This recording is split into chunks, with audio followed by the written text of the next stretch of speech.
네, 안녕하세요. 국어자료 강독 13주 2차시 영상 강의를 시작하도록 하겠습니다. 지난 수업에 이어서 136쪽 기 7, 곧장 137페이지로 넘어와야 되겠네요. 네, 자, 본문 교재 137쪽. 고기를 보기에 앞서서 역시 이제 우리 12번째 PPT에 철룡팔부만 남아있네요. 12번째 PPT의 17쪽과 18쪽을 한번 보도록 하죠. 철룡팔부 어디서 많이 들어보고, 고전문학에서도 나오고, 이런 얘기인데, 불법을 지킨다는 천신과, 아이고, 오타네요. 천신입니다. 천신. 하늘신이죠. 천신과 용신. 그리고 나머지 이제 6 신이 있어요. 그리고 호법신. 호법신은 불법을 지키는 신이다라고 해서 팔부 중 팔부신장 이렇게 부릅니다. 그러니까 팔부 중, 그러니까 8개의 물이다라고 하기도 하고 장군이라는 의미에서 팔부신장 이렇게 부르기도 해요. 그래서 두 번째 단락에 보면 이제 뒤에 가서 다시 좀 더 이 얘기가 또 한번 나오게 될 텐데, 이제 천신과 용신, 천신이에요. 천신, 용신 말고 야차, 건달바, 아수라, 가루라, 긴나라, 마후라가 이 6 신까지 합해서 이제 팔부가 되는 것입니다. 팔부가 돼요. 팔부중을 야차, 건달바, 비사사, 구반다 이렇게 다르게 부르긴 하는데, 지금 우리가 살펴보게 되는 월인천강지곡과 월인석보에서는 이제 본문 안에서도 아예 나오거든요. 야차, 건달바, 아수라, 가루라, 긴나라, 마후라가 이렇게 6 신을 이야기하게 됩니다. 다음 페이지로 가보면 이 팔부상이 석굴암의 이제 이 부조가 워낙에 유명해서 그런 것이고, 각 사찰들에도 팔부상의 탱화라고 하죠. 불화는 이렇게 유명한 탱화들도 많다고 합니다. 근데 석굴암 팔부상의 좌측우측을 여러분들한테 소개해놨는데, 이제 사진도 잘 못 찍는데요. 손상을 입을까봐. 아주 뛰어난 그런 어떤 미적인 그런 것을 보여주는 부조라고 합니다. 네, 그럼 드디어 12번째 PPT가 끝났고요. 네, 자, 그래서 철룡팔부가 이제는 뭔지 알겠죠? 근데 보통은 철룡팔부를 아마 구운몽에도 철룡팔부 나오고 이럴 텐데, 그냥 철룡팔부 이렇게 묶어서 말해요. 팔부를 따로따로 천신 따로 용신 따로 이렇게 말을 하는 경우가 없습니다. 대부분 묶어서 많이 말을 합니다. 네, 137조. 자, 조금 전이 아니군요. 그러니까 지난번에 1차시에서 우리가 구이가 이제 꽃을 팔았잖아요. 근데 몇 송이를 팔았냐면 7송이를 팔았어요. 7줄기. 여기 표현대로 한다면 7줄기를 이제 아마 꽃대라고 하죠. 꽃대까지 있는 그런 7줄기를 팔았는데, 어떻게 됐냐면 은돈 500냥이 있었거든요.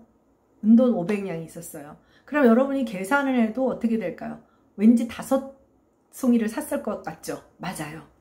5송이를 샀고 나머지 2송이. 그러니까 이제 이 구이가 부처에게 이제 바치는 것 5송이, 그리고 내가 너의 아내가 되고자 하는 나의 소원을 이루기 위한 2송이, 이렇게 5꽃과 2꽃의 의미가 달라요.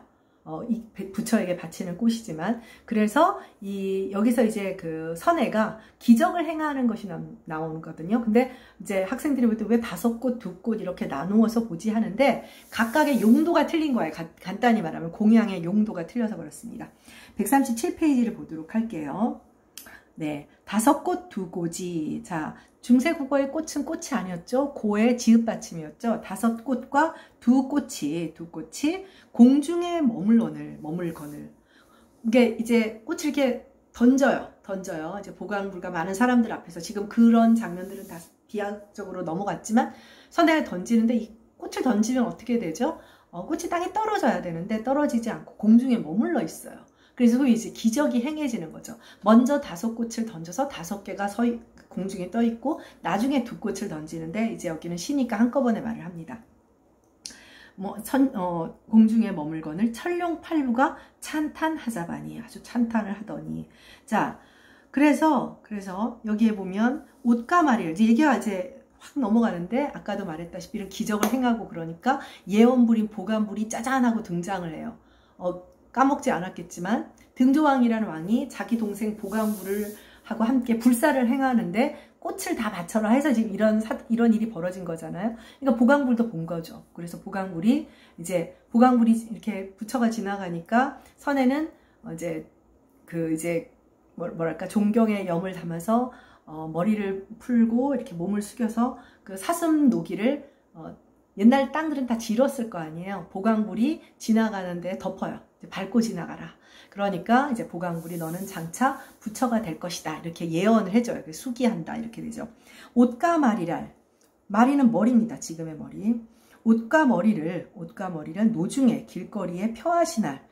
폈다니까 뭐라고 해야 되겠어요. 뭐 직역은 옷과 머리를 펴시건을 길거리에 펴시건을 그렇게 할 수밖에 없는데 대충 이렇게 엎드렸다라고 생각하면 되겠죠.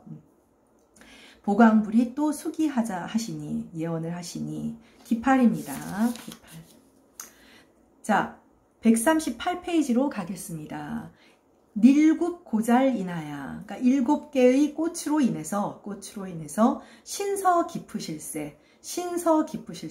믿음과 맹세가 깊었기 때문에 세세에, 그러니까 태어나는 그 내세마다 내세마다 척언이 다외시니 누가 척언이 됐을까요? 구이랑 이제 부부가 되었다라고 되는 거죠.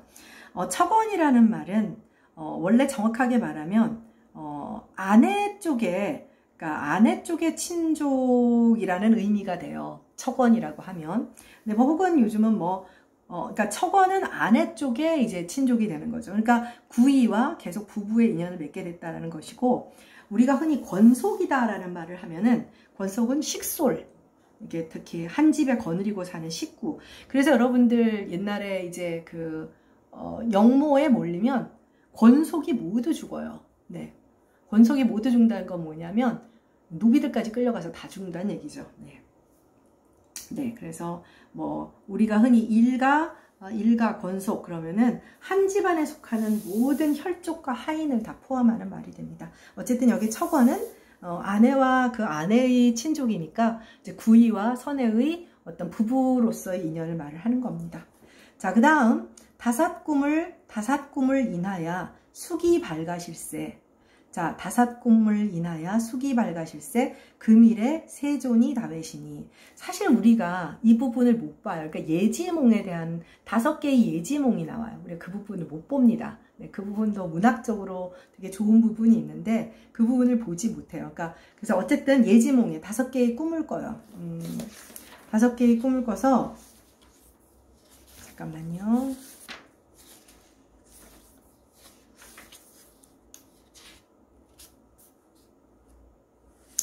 예지몽 볼 수 있어요. 네, 예지몽입니다. 뒤에 나오네. 네, 거기에 볼 수 있어서 다행입니다. 그러니까 예지몽 5개를 꾸게 돼요. 그 꿈으로 인해서 숙이 밝아실세. 그러니까 예언이 밝아짐으로 예언이 밝아져서, 직역을 하면 예언이 밝아진 건데 예언을 했다 정도겠죠. 예언이 밝아졌으므로 금일에 오늘날에 이르러서 세존 다외시니 부처님이 되었으니 이렇게 되는 겁니다. 자, 그 다음에 이제 잡읍시다. 지금 138페이지서부터 보니까 일단은 글자 크기가 어때요? 월인 청강 지곡 부분보다는 글자 크기가 확 줄어들죠. 글자 크기가 줄어들고, 그 다음에 여러분들 쭉 넘어가서 우리의 시험법위에 해당하는 171페이지까지 계속 내려쓰기를 하죠.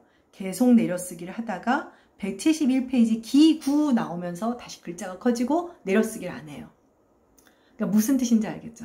그러니까 여기 이제 기팔까지의 월인청강지곡 본문의 다음에다 이제 상세히 설명을 하기 시작하는데, 정말 여러분들 보면은 여기 이제 협주는 시험범위는 내가 분명히 아니라고 했지만 여러분들이 이해가 안 될 때 협주를 보면 꽤 해석이 됩니다. 꽤 해석이 돼요. 꽤 해석이 되는 이유가 뭐냐면 세조가 글을 잘 써. 이거는 확실한 거예요. 세조가 우리가 앞에서 석보상절이 어떤 이제 산문문학의 전범이다, 하나의 텍스트 어떤 샘플 같은 것이다라는 아주 중훌륭한 그런 본보기다라고 얘기할 수밖에 없는 게, 단순하게 최초라는 그런 어떤 수식이 붙어서가 아니라 글을 잘 쓰는 사람이에요. 그리고 이 사람은 알다시피 여러분들 초기에 지금 한글로 글을 쓰는 거잖아요.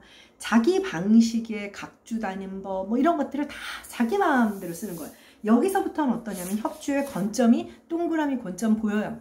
권점 안 보입니다. 권점이 안 보이고 실제로 보면은 이 협주는 앞쪽에서 우리가 접했던 한자 하나하나 설명하는 뭐 그 훈민정음 원회에서 뭐 그 한자 하나하나 설명하는 그런 식의 협주라기보다는 상당한 현대적 의미에서의 해석에 도움을 주는 협주들이라는 거예요. 네. 자, 그래서 이제부터 여러분들이 8개의 시로 되었던 비약이 심했던 이야기, 선생님이 대충 줄거리는 이야기 해줬잖아요. 비약이 심했던 이야기들을 지금 이제 정리를 한번 해보게 될 겁니다. 그러니까 훨씬 이해가 잘 되는데, 잠깐만요.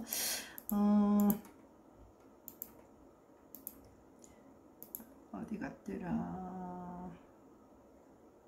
잠깐만 기다려주세요. 여기, 네. 우리 이제 13번째 PPT 여러분 다 펼쳤을 텐데요. 13번째 PPT에 10쪽. 13번째 PPT의 10쪽입니다. 13번째 PPT의 10쪽에 보면 거기에 이제 146쪽에 구체적으로 이제 사람이 나와서 그때 가서 설명을 하는데 우리 월인청강지곡에서 이미 봤잖아요. 그래서 줄거리를 한번 확인하고 본문을 보도록 할게요. 146쪽 보강불, 연등불, 정광불이라고도 부른다고 했죠. 왜냐하면 보강불이 빛이 나는 이 보자가 보통 할 때 그 보자인데 널리라는 뜻이에요. 이 보자가. 그러니까 빛을 비추니까 연등이죠. 정광불은 발이 3개인 그 이제 어떤 산발이 같은 데다가 올려놓은 불이라는 뜻이에요. 어쨌든 간에 불빛과 관련되는 그런 부처라는 뜻이에요. 그리고 선해라는 사람과의 관계를 보자는 거죠. 팔만대장경에 포함되어 있는 과거, 현재, 인과경. 너무 이름도 너무 분명하죠. 과거와 현재 인과관계를 보여주는 그런 경전이래요. 그래서 이 경의 1권에서 부처님이 선해라는 선인으로 태어났던 이야기로 이제 시작을 하게 됩니다. 선해는 산속에서 돌을 닦다가 중생을 구제하려고 하는데 그 당시 제파파 저국, 이건 이제 그 산스크리트어를 이제 이렇게 해서 그런 거죠. 제파파 저국이라는 그 나라에 등조왕이라는 왕이 있었어요. 근데 선생님이 착각을 했네. 등조왕의 태자네요. 나는 동생으로 알고 있었는데 어쨌거나 등조왕의 태자 보광이 출가를 해서 부처님이 됩니다. 그래서 보광이 출가, 그러니까 보광불이죠. 선해는 보강불을 만나기에 길을 나섰다가 500명의 외도를 만나 설법을 해준 대가로 은전 500냥을 얻고 그리고 그 돈을 들고 제파파 저국 성에 이르러서 그 이제 돈으로 꽃 파는 여자죠. 구이에게 연꽃 5송이를 샀어요. 근데 얘는 원래 7송이를 가지고 있었던 거예요. 그 궁녀는 내세 선해의 아내가 되고 싶다는 소망을 말하며 나머지 2송이를 자기 몫으로 공양해달라고 합니다. 그리고 선해가 보강불을 만나서 꽃을 뿌리자 신기하게도 그 꽃은 공중에 그냥 둥둥 떠 있었고 보강불은 선해에게 내세의 석가모니 부처가 될 것이라는 수기를 하고 수기를 받은 선해는 입고 있던 옷을 벗고 머리를 푼 채 엎드려 진 땅을 덮고서 보강불로 하여금 밟고 지나가게 했어요. 선해는 죽은 뒤 보강불의 예언대로 천상에 났다가 거기에서 수명을 다하면 인간 세상에 전륜성왕으로 태어나기도 전륜성왕은 뒤에 또 나옵니다. 천상과 인간 세상을 36번이나 왕래하다가 최후의 도설천에 태어났고 그 다음에 석가모니 불로 이제 화신을 하게 됩니다. 이제 이 내용을 우리가 살펴보게 됩니다. 그러니까 이 현대역을 했으니까 이건 현대역이라기보다는 전체적인 줄거리를 이제 여러분들이 한번 살펴보면 좋을 것 같고요. 네, 자 138페이지. 자, 드디어 월인석보 부분으로 들어갑니다. 맨 마지막 줄이죠. 옛 아승기겁 시절에 아주 옛날 먼 시절에 그 다음에 139페이지로 갈까요? 거기 보면 협주 한번 샘플링 보세요. 아승기난 그지없은 수이라 하는 말이라 겁은 시절이라 하는 뜻이라. 설명이 다 돼 있죠. 너무 도움이 된다니까요. 자, 그래서 아승기겁 시절에 한 보살이 왕이 다외야 겨샤. 그러니까 원래는 왕이었다는 것을 이제 말을 하는 거죠. 네. 139 여러분들 그 13번째 PPT의 2번째 페이지를 잠깐 봐주세요. 이제 보살이 뭐냐. 이제 뭐 한국 사람 중에 보살을 안 들어본 사람은 없을 거예요. 세상에 이런 일이 보면은 뭐 불당에 들어가는 고양이도 보살, 뭐 뭐 이런 그렇게 다 말을 하잖아요. 근데 이 보살이라고 하는 거는 사실은 꼭 사람만을 얘기할 수가 없는 것이 구도를 하는 구도자에게는 모두 보살이 되는 거예요. 그래서 산스크리트어의 음액인 보리살타의 준말이고요. 네, 보살. 보디는 깨닫다에서 파생된 말이라는 뜻이에요. 그게 파란 글씨로 되어 있는 거 보면 우리가 일반적으로 생각하는 보살의 정의는 구도자니까 지혜를 가진 자, 지혜를 본질로 하는 사람, 이렇게 풀이가 됩니다. 그런데 여기서 이제 보면은 한 보살이라고 했을 때는 우리가 이제 일반적인 보살, 우리가 원인속보에서 접하는 보살은 우리가 일반적으로 지금 21세기, 20세기, 21세기에 말하는 보살이 아니라 석가모니를 지칭하는 보살이기는 해요. 그래서 기원전 2세기경에 성립된 본생담이라고 하는 게 있어. 그러니까 석가의 전생에 관한 이야기. 지금 여러분들이 배우는 거죠. 전생에 관한 이야기와 관계가 있대요. 그래서 일단은 보살도 깨달음을 얻은 석가를 신성시하고 그 깨달음의 근원을 전생에 수록한 각가지 수행에서 찾기 때문에 이 보살의 개념이 어떤 구도자, 수행자 이런 개념으로 되었다고 합니다. 그러니까 뭐 우리가 해석을 하는 데는 별 문제가 없죠. 한 보살이 왕이 다회야 겨샤. 네.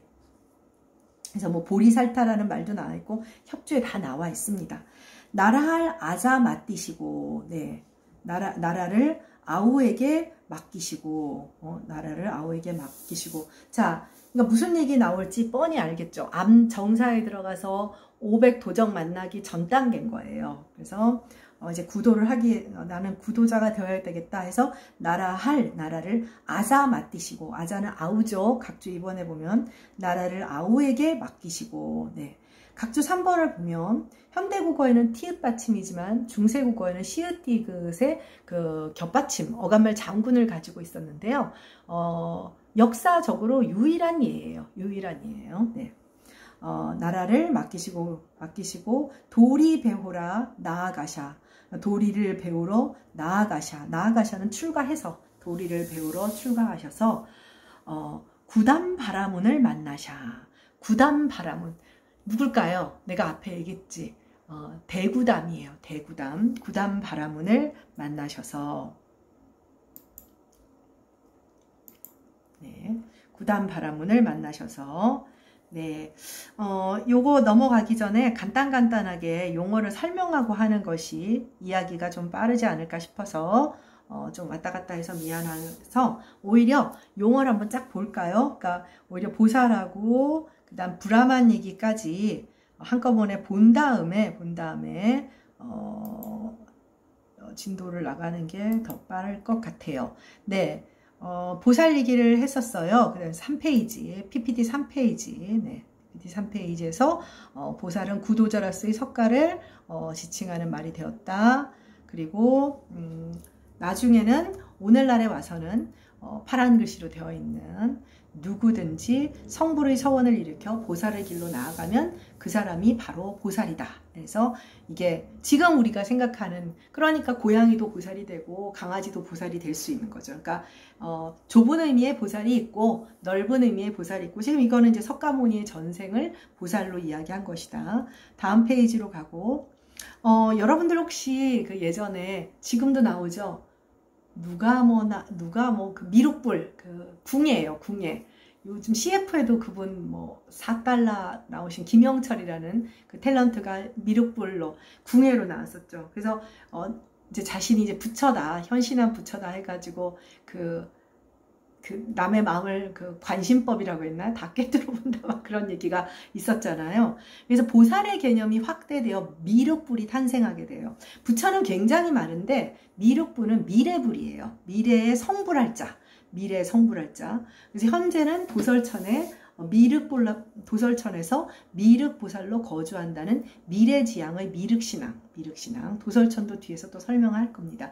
우리나라에는 미륵사도 있고 여러 가지 미륵사상이 아까 궁예도 얘기했지만 굉장히 이제 어떤 기층 종교로서 많아요. 특히 여러분도 알다시피 뭐 선덕여왕도 어디더라? 뭐 어떤 그 통일신라 시대에 어느 쪽이 미륵 어떤 미륵불이 나시는 그런 땅이다. 그러니까 당시에 이제 불교가 들어와서 진흥왕 이후 국교로 만들어지면서 굉장히 이제 불교적 가치관이 특히 고려 시대까지 이제 팽배하게 되니까 특히 그 가운데 이제 미륵 신앙이 기층 종교인 샤머니즘과 맞물리면서 크게 이제 확대되게 됩니다. 네. 그 다음에 여기 이제 아미타불이라든지 뭐 이런 거 여러분들이 한번 읽어보도록 하고요. 읽어보도록 하고 다음 페이지로 가도록 하죠. 네. 이거는 나무 아미타불 관세음보살. 모르는 사람이 아무도 없을 텐데, 우리, 수리수리 마하수리 수수리 사바하가 그거는 마법을 부르는 용어가 아니다. 반야신경의 산스크리트의 음차다. 뭐 이런 얘기를 했었는데, 이것도 아마 여러분들 궁금하지만 찾아보지는 않았을 거예요. 네, 그래서 나무는 귀의한다는 뜻이고 아미타불과 관세음보살에게 귀의한다라는 뜻이에요. 관세음보살은 흔히 관음보살이라고도 해요. 관음보살이라고 하는데 그러면 굳이 많은 부처 중에 그토록 많은 부처 중에 왜 아미타 부처와 그 많은 보살 가운데 왜 관세음보살에게 귀의한다라는 말이 되느냐. 이게 산스크리트어가 이렇게 나와 있는 게 별로 없는데 나와 있는 게 있어서 선생님이 카피해봤어요. 너무 글씨가 예쁘죠. 이게 산스크리트 문자예요. 관세음보살은 모든 것을 내려다보는 지배자, 불교의 보살 가운데 가장 널리 알려진 보살이고 석가모니의 입적 이후 미륵이 출현할 때까지 중생을 고통으로부터 지켜주는 대자대비의 보살이에요. 그러니까 중생들 입장에서는 나를 지켜주는 사람이거든요. 그럼 아미타불도 그렇겠죠. 아미타불도 서방 정토 극락 세계에 머물면서 법을 전한다는 그런 그 부처예요. 그래서 특히 이 아미타불의 경우에는 왜 이렇게 그 사람들한테 중요한 존재가 되었냐면 그 다음 페이지에 가보면 6쪽이죠. 그 다음 페이지에 가보면 이 아미타 부처가 그 중생들을 위해서 여러 가지 소원을 빌어요. 48개의 소원을 빌었었는데 그 가운데 18번째 소원이 연불 왕생원이라는 그런 소원을 빈 거예요. 뭐냐면 불국토에 태어나려는 자는 그러니까 극락 왕생이라는 말 알죠? 극락 왕생. 그러니까 너희들이 아미타불 나를 찾으면 너네들은 극락 왕생할 것이다. 그래서 불국토에 태어나려는 자는 지극한 마음으로 내 힘을 염하면 왕생하게 되고. 그러니까 우리가 흔히 연불이라는 말을 쓰잖아요. 그래서 아미타불을 부르고 그 다음에 대자대비한 관세음보살을 부르면 나는 극락왕생하고 현생에서도 잘 살 것이다 해서 나무 아미타불과 관세음보살에게 기회한다. 자, 이제 그런 뜻입니다. 좋은 말이죠. 굉장히 좋은 말인 거예요. 네, 다음 페이지로 가도록 하겠습니다. 자, 여기 구단 바라문이 나와서 구단 바라문, 그래서 139쪽 바라문 이렇게 되어 있잖아요. 이 바라문은 우리가 흔히 인도 카스트 제조에서 이 브라만을 이야기합니다. 그래서 브라만의 이제 그 한자 음차죠. 이제 같은 말이에요. 가장 높은 승려 계급. 그러니까 말하자면 제사와 교법을 다루는, 그래서 리그베다라고 하는 고대 인도의 그 경전이 있어요. 아마 베다 경전 알고 있을 겁니다. 뭐냐면 원래 인도에 원주족인 드라비다족이 살고 있었는데 서쪽에 아리안족이 인도 유럽어족 같은 유럽 쪽에 그 서쪽에 살던 아리안족이 인도 쪽으로 이동을 해와요. 그러면서 인도를 지배하게 되면서 그 다음에 이제 베다 경전을 만들고 또 뭐 리그베다 경전 이렇게 경전을 만들어서 문화적으로도 이제 지배를 하게 되는데 그 경전에 찬가에서 푸루샤 슈쿠타라는 찬가에서 우주를 창조한 절대자의 존재의 머리에서 탄생한 것은 바라문 즉 브라만이고 팔에서 나온 게 크샤트리아, 두 번째 귀족, 그 다음에 이제 허벅지, 그 다음 단계 이제 서민, 그 다음에 마지막에 수두라, 이제 발했을 때 대충 뭔지 알겠죠. 네. 그리고 여기에 근거를 하고 있는 종교가 브라만교라고 하는 게 현대에도 아직도 있어요. 네, 다음 페이지로 가겠습니다. 그래서 카스트 제도의 근간이 됩니다. 근간이 돼요. 아리아인이 인도에 침입한 이후 베다시가 전개된 기원전 1300년 전후부터 이신분 제도가 유지가 됩니다. 네, 그래서 뭐 지금 방금 말했다시피 브라만, 크샤트리아, 바이샤, 그다음 수두라. 자, 그런데 여러분들 혹시 인도에 지금도 어떤 그 신분 계급 갈등이 있어서 문제가 있다는 거를 알고 있잖아요. 그 알고 있는 것들이 있을 텐데, 불가촉 천민이라는 얘기를 들어봤을 거예요. 불가촉 천민은 이 네 계급 안에 들지도 못합니다. 다음 페이지로 가겠습니다.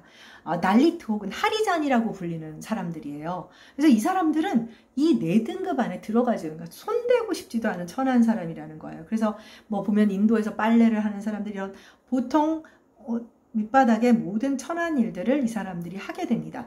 1955년에 불가촉 천민법이 개정되어서 이런 차별을 하면 안 된다고 해서 하리잔 출신의 장관이 나오기도 했지만 여전히 인도에는 1억 명이 넘는 하리잔이 있고 뭐 보다시피 뭐 하리잔 여성이 성폭행을 당하는 것 뭐 아무렇지도 않게 생각하고 죽임을 당하고 또 계급 간 결혼에 대해서 공공의 처형을 당하기도 하는 아직도 그런 상황이 21세기에 이어지고 있습니다. 네, 그리고 10페이지 보강불과 연등불은 조금 전에 봤으니까요. 네, 그래서 다시 139쪽으로 교재 139쪽으로 가도록 하겠습니다. 네, 그래서 나라를 아오에게 맡기시고 도리를 배우러 출가하셔서 구담 바라문을, 이제 이 사람이 대구담이에요. 구담 바라문을 만나샤.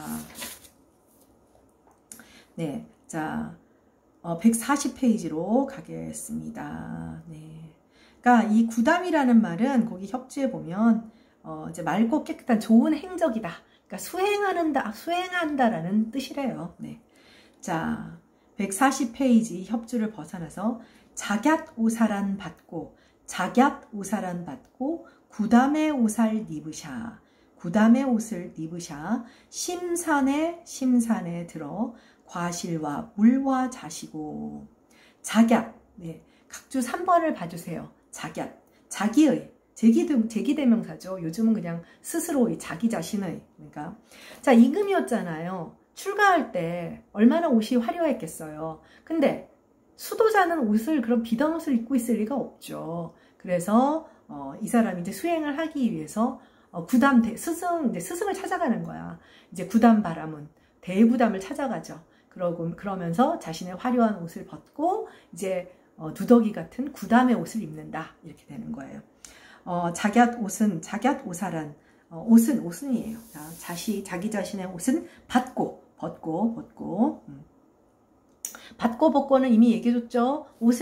오늘날에는 벗고가 정신적인 고통에서 벗어나다, 옷도 벗다, 다 되지만 이때는 어떤 정신적인 것은 벗다, 옷은 받다였어요. 네. 자기 자신의 옷은 벗고 구담의 옷을 입으샤. 심산에 들어가니 뭐 하겠어요? 고기 먹겠어요? 네, 과실과 물과 자시고. 네, 이렇게 됩니다. 그 다음 좌선하시다가 자, 지금 협주 다 뛰어넘어서 본문만 읽는 거예요. 이제 협주 좀 필요한 부분은 이야기를 하겠습니다.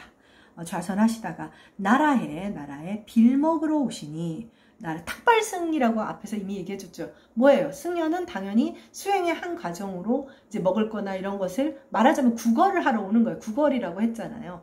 그거를 하러 자기 나라에 오는데 꼴이 그러니 백성들이 알겠어요? 모르겠어요? 당연히 못 알아보겠죠. 나라에 빌먹으러 오시니, 다 몰라보잡더니, 다 자기 나라의 옛날 왕인 줄을 몰라보더니, 저 사람 수행하는 사람이구나, 구담의 제자구나 해서 뭐라 한다? 소구담이라 하더라. 이렇게 되는 거예요. 그러니까 이제 아까 말했다시피 구담시라는 성의 그 연원이 되는 것이죠. 각주 6번을 봐주세요. 우리가 중세국어의 문법적 특성을 할 때 이미 얘기를 해줬지만 현대국어와는 달리 용언어간의 그 생산성이, 자립성이 좀 더 좋았어요. 그래서 용언어간과 현대국어에서는 용언어간과 용언어간이 직접적으로 결합할 수 없잖아요. 그런데 이 당시에는 직접 결합이 가능했습니다. 그래서 우리 같으면 빌어먹다인데 빌먹다. 네, 이렇게 결합이 가능했다. 각주 6번 한번 참고로 해주세요. 해석하는 거야. 빌어먹으러 오시니 이렇게 하면 되지만. 네, 자 141페이지로 가주십시오. 자 141페이지. 보살 이건 누구예요? 보살, 소구담, 그 다음에 같은 사람이죠. 보살 왕이었던 사람 소구담입니다. 보살이 성밖의 감자원에 정사맹갈오 정사를 만들고 이렇게 되어 있어요. 자, 감자원 감자예요. 감자. 이 자자가 사탕수수 자자거든요. 사탕수수. 자, 거기 잠깐 협주를 볼게요. 학생들이 이걸 이제 예전에 선배들 강독시키면 막 감자라고 포테이토라고 자꾸 그랬는데 여기에 보면 뭐 성은 잣이라 잣 각주 1번 알죠? 고유어 성이라는 뜻입니다. 잣. 네, 먹는 잣 아니에요. 그 다음에 감자난 풀이니 풀. 원순 모음화 아직 안 됐죠. 풀이에요. 감자는 풀이니 심은 두저 햇자히 심은 두어햇만에 나대 심어놓고 두어해가 지나야 이제 피어난다는 거예요. 나대 대 갖고 사탕수수 여러분 알죠? 이렇게 높이 대나무처럼 대 갖고 길이 열자남작하니 길이가 열자남직하니 그 즙으로 사탕을 만드니라.